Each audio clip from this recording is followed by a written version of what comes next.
Debord. Debord wrote Theses on the Cultural Revolution for the first number of International Situationiste. Victory, he said, will be for those who know how to create disorder without loving it. As empty of disorder as rock and roll was in 1975, McLaren understood that it remained the only form of culture the young cared about, and at 30 in 1975, he clung to a 60s definition of young. Youth was an attitude, not an age. For the young, everything flowed from rock and roll, fashion, slang, sexual styles, drug habits, poses, or was organized by it, or was validated by it. The young, who as legal phantoms had nothing and as people wanted everything, felt the contradiction between what life promised and what it delivered most keenly. Youth revolt was a key to social revolt, and thus the first target of social revolt could be rock and roll.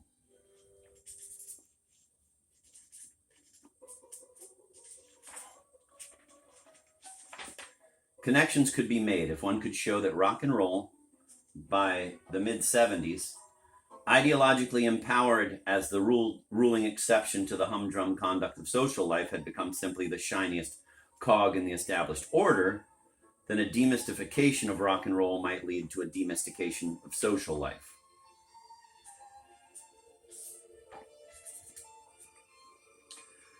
To structure the situation in this way took real imagination, even genius. It doesn't matter whose it was. In the past, rock and roll as a version of revolt had always been seen by its fans as a weapon, or more deeply as an end in itself, self-justifying, a momentary version of the life everyone would live in the best of all possible worlds. Pete Townsend said in 1968, "Mother has just fallen down the stairs. Dad's lost all his money at the dog track and baby's got TB. In comes the kid with his transistor radio, grooving to Chuck Berry. He doesn't give a shit about mom falling down the stairs. It's a good thing that you've got a machine, a radio that puts out rock and roll songs and it makes you groove through the day." That's the game, of course. When you are listening to a rock and roll song the way you listen to Jumpin' Jack Flash or something similar, that's the way you should really spend your whole life.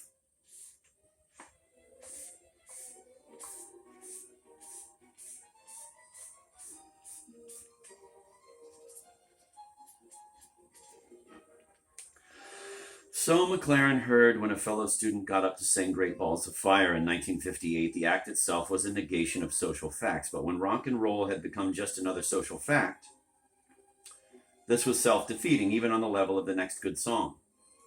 By 1975, Townsend's Candidisms removed rock and roll from the social realities that gave the music its kick. In 1958, even in 1968, a simple rock and roll performance could open up questions of identity, justice, repression, will, and desire. Now it was organized to draw such questions into itself and make them disappear.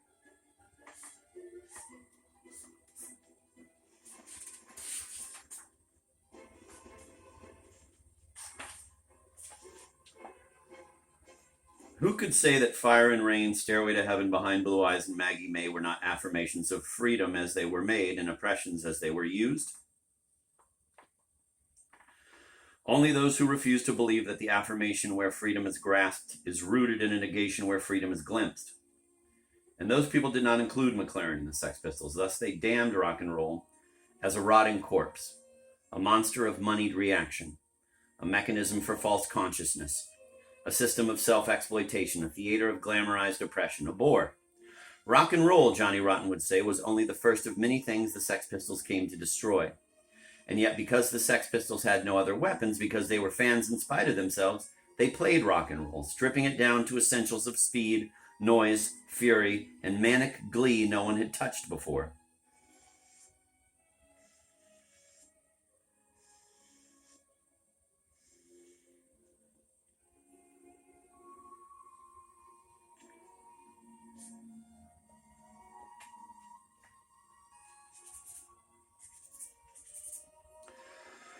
They used rock and roll as a weapon against itself.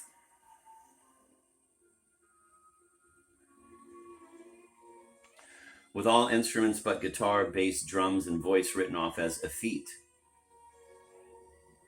as elitist accoutrement of a professionalist cult of technique. It was a music best suited to anger and frustration, focusing chaos, dramatizing the last days of everyday life, ramming all emotions into the narrow gap between a blank stare and a sardonic grin.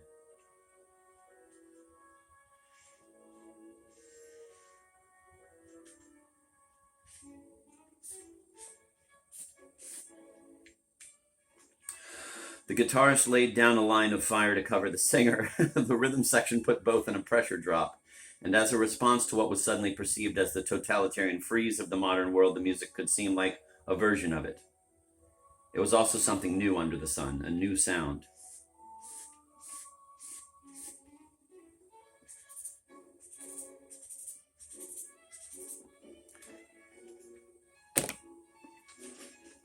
It's the oldest.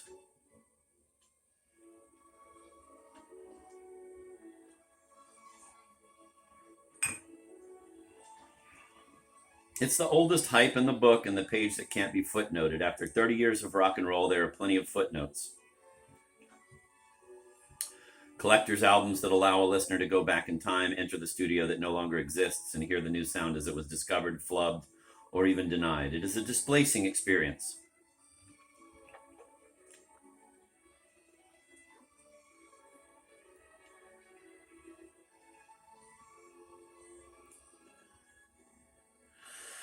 In Chicago in 1957, trying to cut Little Village, bluesman Sonny Boy Williamson and his white producer get into an argument over just what exactly constitutes a village. An argument resolved only when Williamson shouts, "Little Village, motherfucker. You name it after Yo Mammy if you like."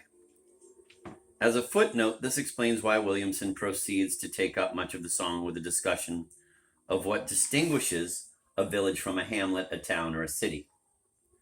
It also explains a great deal about the evolution of the master-slave relationship. In Memphis in 1954, guitarist Scotty Moore responds to a slow, sensual early take of Blue Moon of Kentucky by calling 19-year-old Elvis Presley a nigger. 3 years later, in the same spot, Jerry Lee Lewis and Sam Phillips engage in an hysterical Donnybrook over the question of rock and roll as music of salvation or damnation. These moments explain most of American culture.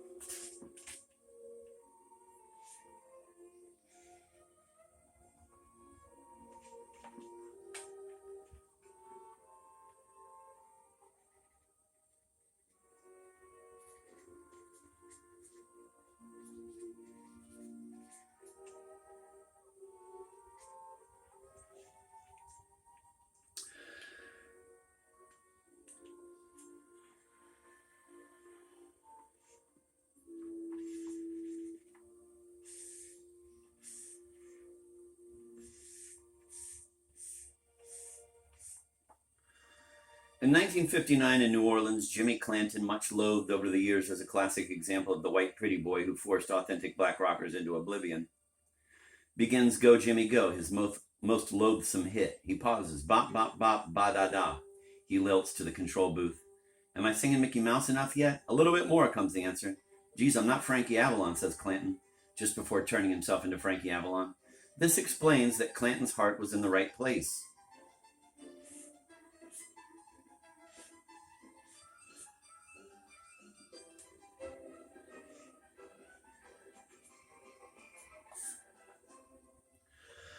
Again in Chicago in 1957, Chuck Berry is about to make another run at Johnny B. Goode. "Take 3, shouts the producer. Gotta be good."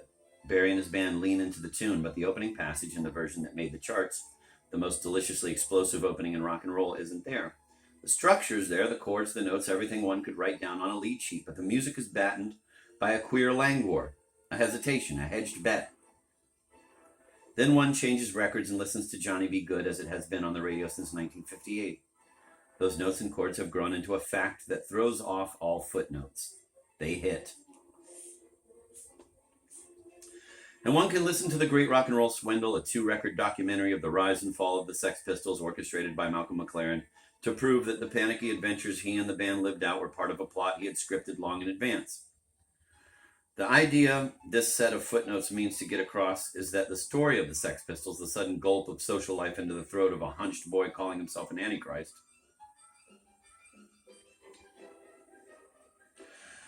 was from the beginning conceived and delivered as a mere shuck, McLaren's little joke on the world. If Johnny Rotten really meant it when he railed, "We mean it, man," in God Save the Queen, then the joke was on him, or on anyone who believed what he said.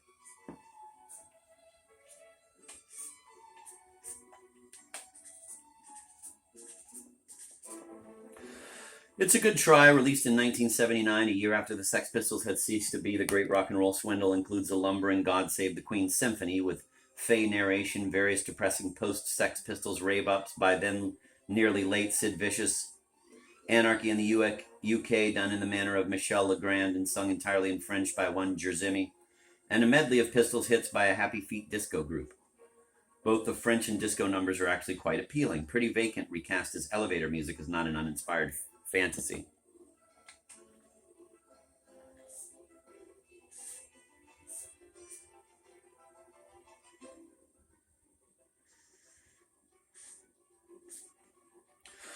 But McLaren's effort to show up the Sex Pistols as a con, the secret at the heart of the secret society turns out to be a Shaggy Dog story, is blown up by the inclusion of several real Sex Pistols recordings.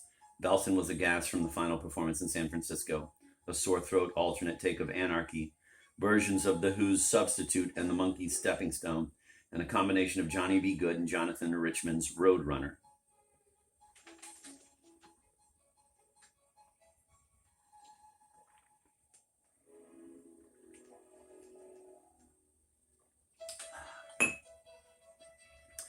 The last number sounds like a rehearsal, not a rehearsal for a recording session or a concert, but for the idea of the Sex Pistols itself. You can hear them reaching back for the most primitive rock and roll voice in order to destroy the smug self-parody rock and roll had become. At the same time, you can hear them reinventing the music out of whole cloth.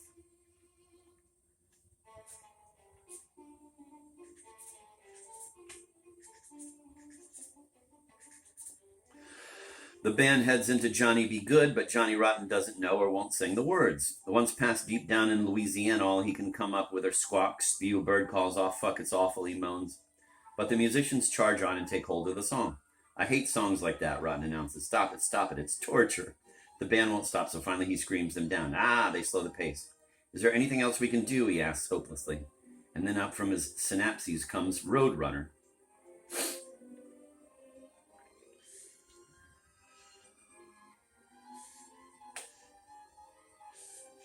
The association is right. Both Johnny B. Goode and Roadrunner are elemental rock statements. The former a founding myth, the story of a little country boy who could play a guitar just like ringing a bell.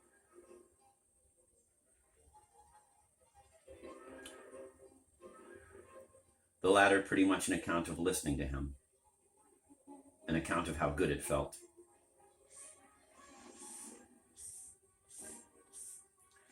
The band makes the tiny switch to the second song and Rotten panics. "I don't know the words," he says. "I don't know how it starts. I've forgotten it." There is such weary embarrassment in his voice, you're afraid he's going to run out of the studio. Stop it, Rotten cries again. A thuggish cynicism is fighting the desperation in his voice and losing. The band hasn't stopped for a second, and he gives it one more try. "What's the first line?" And so drummer Paul Cook, courtesy of Jonathan Richman, as the latter wrote at 18 in Boston in 1969, calls back. 1, 2, 3, 4, 5, 6. That is the first line of Roadrunner. With the words in his head, Johnny Rotten, not yet Anarchy or Antichrist, just a kid making new culture out of old chords, takes off. As Richman finally recorded it, Roadrunner was the most obvious song in the world and the strangest. He surfaced around 1970, performing as someone you'd never notice if you weren't standing on a stage making you watch. His themes were traditional, cars, girls, the radio, but with an overlay of moment-to-moment quotidian realism that made the traditional odd. He sang about standing in line at the bank, falling in love with the teller, or maybe just feeling sorry for her, trying to decide if he'd rather be the teller or the person waiting for her to raise her eyes and not see who she was looking at.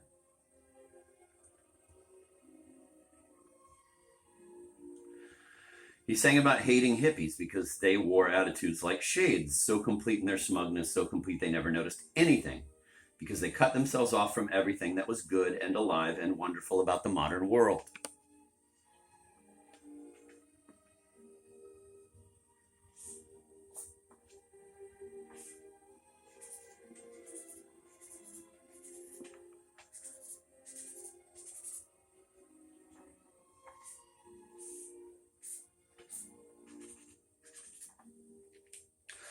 Richmond's music did not sound quite sane. When I went to see him play in 1972, his band, the Modern Lovers, which is what he's always called whatever band he's played with, was on stage. Nothing was happening. For some reason, I noticed a pudgy boy with short hair wandering through the sparse crowd, dressed in blue jeans and a white t-shirt on which was printed in pencil, "I love my life." Then he climbed up and played the most shattering guitar I'd ever heard. "I think this is great," said the person next to me. "Or is it terrible?" "I didn't start singing or playing till I was 15 and heard the Velvet Underground," Richmond said years later. "They made an atmosphere, and I knew then that I could make one too." He got sanctioned. Richmond signed with Warner Brothers, which had hired John Cale, late of the Velvet Underground, as a staff producer. And it was Cale who was assigned to produce Jonathan Richman. Adam went into the studio with God. The album they made was not released and the band dissolved. Roadrunner was just hearsay until 1975, when Richmond assembled a few new Modern Lovers in Berkeley and recorded the song one last time. The tune saw the light of day on an otherwise forgettable sampler of local bands, and from then on it was a classic. Nothing could have been more unassuming, just bass, snare drum, and strummed guitar for the start. It sounded like a combination of a 1954 Sun Records tune-up and a 1967 Velvet Underground demo, like Rod Stewart's Every Picture Tells a Story. A cataclysm, and for most of it, 7 minutes, no more than drums, bass, and acoustic guitar. Roadrunner said that the power of rock and roll was all in its leaps from one moment to the next, and the impossibility of the transitions.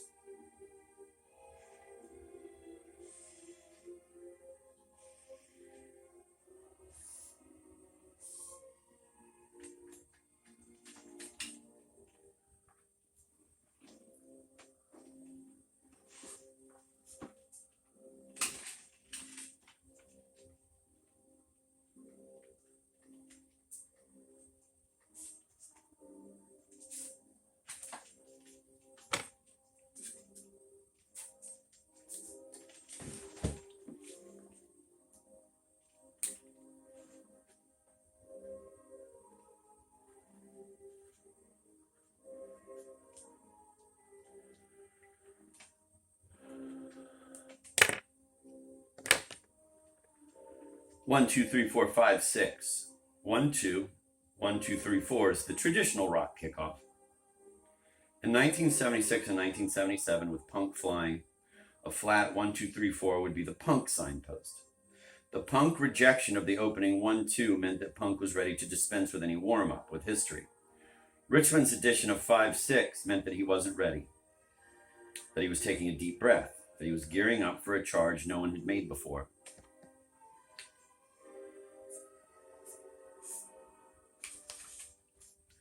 Roadrunner, Roadrunner. Going faster, miles an hour. Gonna drive by the Stop and Shop with the radio on. Choking on pleasure on a teenager's nostalgia for the previous day, Richmond proceeded to turn wish into fact. He did drive past the Stop and Shop, but first to make sure he walked past the Stop and Shop, and concluded that he liked driving past the Stop and Shop much better than walking past the Stop and Shop, because he could have the radio on. From there, Richmond drove into delight, then into reverie. He felt in touch with the modern world. He felt in love with the modern world. He felt like a road runner. He left Boston, headed out on Route 128. There were no limits. He punched the radio and heard 1956. It was Patient in the Bushes, next to 57. The band hammered down James Brown style, and then Richmond pulled back like Jerry Lee Lewis in the middle of a whole lot of shaking going on. The message first shouted, now whispered. Reflective, spooky. He was on Route 128. It was cold, dark. He smelled the pine trees. He heard them as he rushed by with the radio on. He caught a glimpse of neon that was colder still, the modern world he was looking for. The band roared back, and Richmond talked to the band about what he was seeing. Now, what do you think about that, you guys? Radio on, they answered him. And that was what he wanted to hear. Good, we got the AM radio on, the band said. I think we got the power, got the magic now. Radio on. We got the feeling of the modern world. Radio on. We got the feeling of the modern sound. Radio on.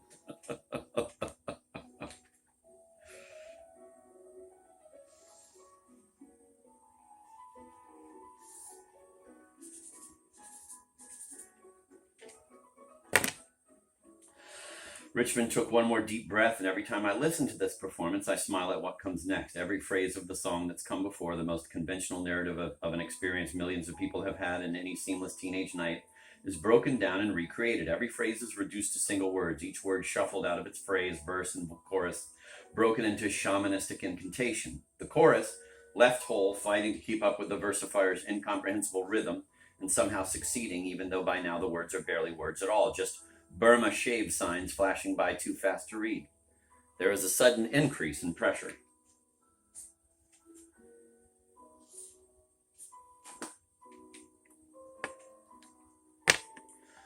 The sound of the modern radio.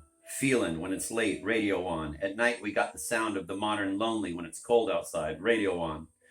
Got the sound of Massachusetts when it's blue and white, radio on. Goes out on Route 128 on the dark and lonely, radio on. I feel alone in the cold and lonely, radio on. I feel alone in the cold and lonely, radio on. I feel alone in the cold and neon, radio on.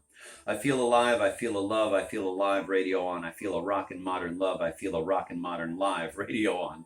I feel a rockin' modern neon sound, modern Boston town, radio on. A modern sound, modern neon, modern miles around, radio on. I say a road runner once, a road runner twice, radio on. Very nice. Road runner, gonna go home now. Yeah, radio on. Road runner, go home. Oh yes, road runner, go home. In an act of pure violence, he breaks the pace, returning to a conventional rock signature. It's the violence of waking from a dream. Here we go now. We're gonna drive him home. You guys, here we go. And the band hammers down again, twice, 3 times, twice, 4 times. That's right. Again, bye-bye.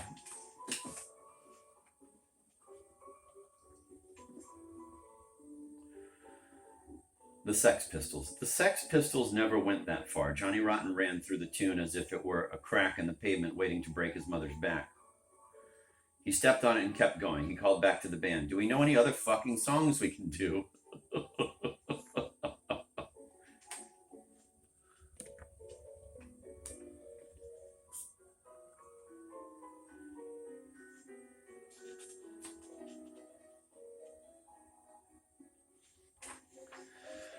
Johnny B. Good had the best beginning in rock and roll, but the Sex Pistols couldn't play it. Roadrunner had the best ending, and the Sex Pistols didn't have to play it. All they had to do was swallow it. What Jonathan Richman did with words, the Sex Pistols did with sound.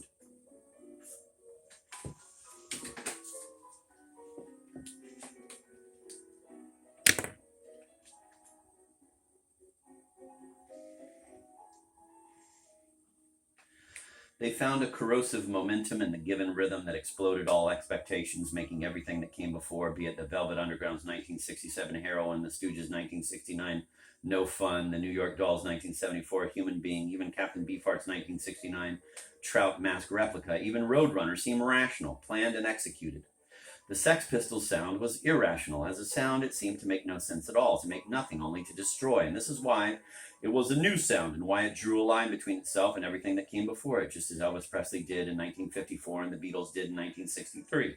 Though nothing could be easier or more impossible than to erase those lines with a blur of footnotes.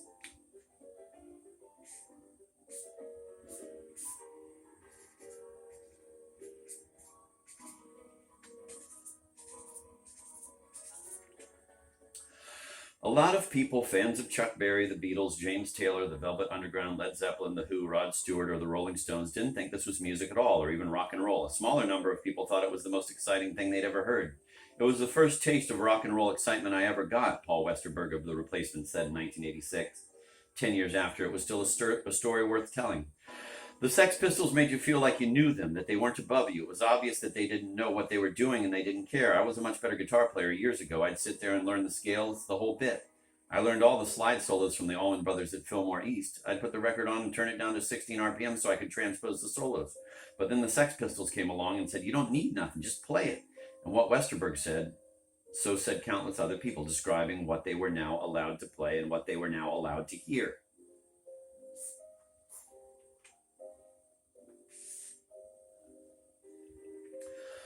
The music business was not destroyed, society did not fall, and a new world did not come into being. If, as Dave Marsh wrote, punk was an attempt to eliminate the hierarchy that ran rock, ultimately to eliminate hierarchy, period, it did neither.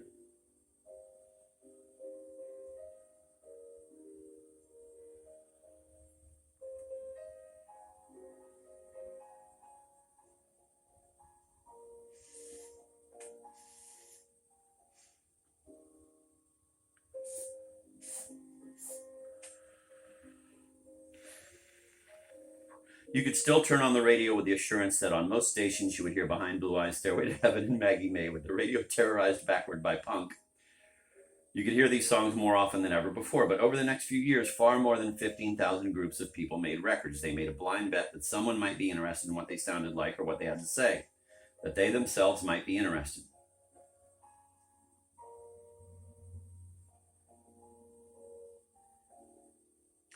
Some were bent on fame and money, and some were not. Some wanted most of all a chance to announce themselves or any way to change the world.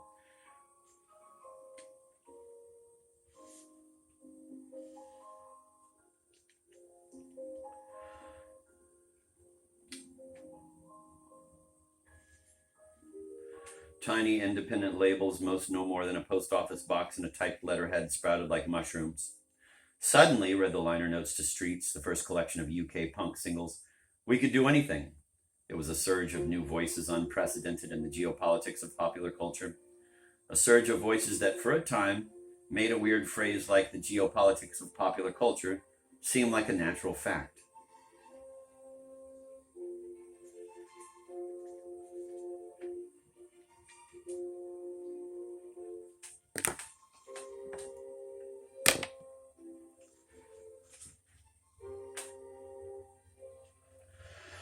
The adverts.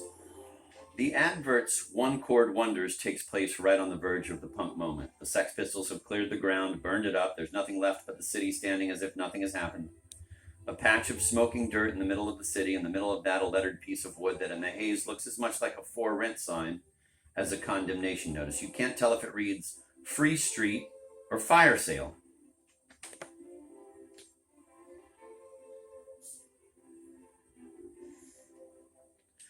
The people circling the empty space don't know what to do next. They don't know what to say. Everything they're used to talking about has been parodied into stupidity as the old words rise in their mouths. Their mouths are full of bile. They're drawn to the void, but they hold back. Rozanov's definition of nihilism is the best. Situationist Raoul Vaneigem had said in 1967 in Trait de savoir vivre à la usage des jeunes générations, treatise on living for the young generations, known in English as The Revolution of Everyday Life. The show is over. The audience get up to leave their seats. Time to collect their coats and go home. They turn around. No more coats and no more home. That's where they are.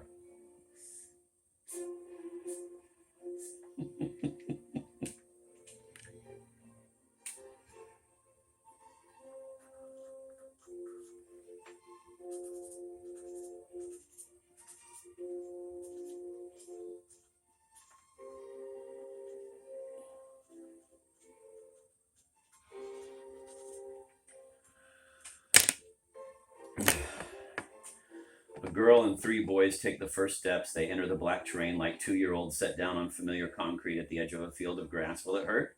Feeling the lightness of the grass beneath their feet, they run, and as they run, a double fantasy possesses them. The crowd smiles, tenses, joins them, it flinches, and stones them to death. It's the chance of a lifetime. The four grab hold of the wooden sign, break it into pieces, and begin to beat on them. They make a narrow channeled noise. It's a noise that acknowledges no listeners, connects only to itself. It's random, then focused, helpless, then cruel. That the four can't keep time with each other makes time move so fast it seems to stop, freeze. No one can get out of this moment, and so the four hammer out the common fantasy that possessed them when they first moved toward each other, ages before. The music pulls against itself, the first 2 or 3 lines of each verse violent, cynical, present. The next 2 almost drifting away into a split-second reverie of doubt, regret, a sense of chances already taken and blown. A tense of future past. Only the momentum of the music holds it together. I wonder what will play for you tonight. Something heavy, something light, something to set your soul alight. I wonder how we'll answer when you say, we don't like you, go away, come back when you've learned to play. I wonder what we'll do when things go wrong, when we're halfway through our favorite song, we look up and the audience is gone.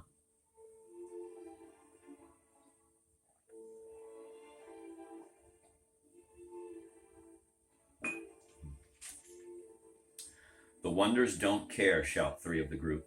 We don't give a damn, answers the last one, and they press on like that. 10, 20 times back and forth, but as with the verses, the double chorus is opposed to itself. The three singers hard and certain, their chant never varying in tone or speed. The isolated voice hard too at first, then mournful, then despairing, then leaving the cadence as the other side of the chorus marches on in lockstep. That single voice rises, twists almost out of the music, discovers hints of a melody in the banging rhythm, abandons the melody and turns into a scream that comes from deep in the body, then buries itself in a greater noise.